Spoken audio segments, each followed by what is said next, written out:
Welcome to the Instagram stories for Wednesday, October 13th. I'm your host, Daniel Hill.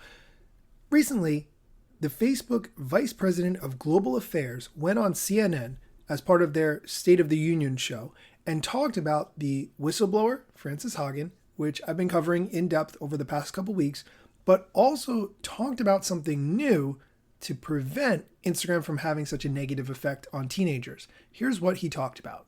Well, first thing we've done, we've paused work on something called Instagram Kids. We actually think that's part of the solution, but we understand the concerns are such at the moment that we need to just press pause, listen to experts, consult with others, explain our intentions and so on. In the meantime, we're going to introduce new controls for adults of teens on an optional basis, obviously, so that adults can supervise what their teens are doing online.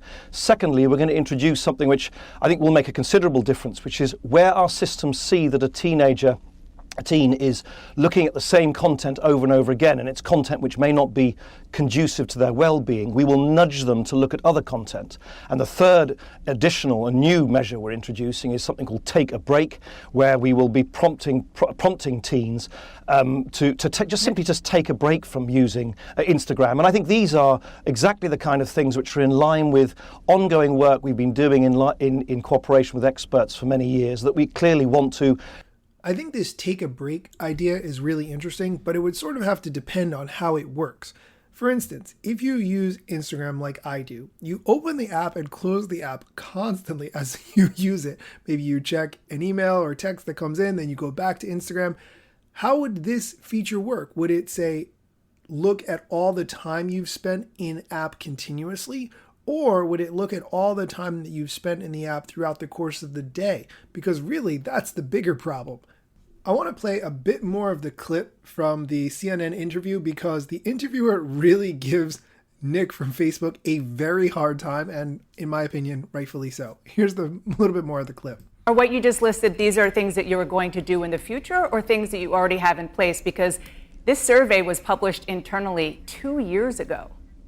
Yeah, and we've done many things, of course, since then, which is precisely why we do the research. And have you already implemented what you just listed, or is that going to happen in the future? Things like nudging children away from harmful content. No, I was answering a question because you asked me what we're going to do. Those are our future plans. Okay. What we've done since that research, of course, we've constantly introduced new tools, for instance, so that people can hide certain words, can make sure that they're not connected with people who they don't want to be connected with, to just limit their contact with people who they don't want to be connected to. We now provide automatic prompts where someone's literally, if someone's, for instance, looking at material relating to eating disorders, they will get prompts on their feeds to guide them towards helpful information, resources from experts and specialist organizations who can help them. This is obviously a journey. We're all on this journey. The fact that, over the last 10, 15 years, millions of youngsters are now online in a way that they were not before means we all face this challenge. We face this challenge together. We have no incentive other than trying to make that experience as positive and safe as possible. Well, Frances Haugen says your incentive is profit. Your bottom line, and continuing to line the pockets of the people who work there. Okay, the clip continues, but you get the general gist of it. I'm not saying that Instagram hasn't done things to protect its users, but also there are plenty of things that have not been done to protect users in the name of profits. There's no two ways around it, no matter how much they try to defend that. And frankly, I agree. Okay, that's it for today's news. Quick question. Do you like when I play audio clips of other people talking about Instagram or Facebook or other issues? I personally think that you don't want to hear my voice every single day, day in, day out, droning on about things. So I think adding other audio clips adds a little bit of context and flavor to the show. If you don't like it, that's cool. Let me know. You can send me a direct message at Daniel Hill Media, or you can vote in the Spotify poll that I've set up.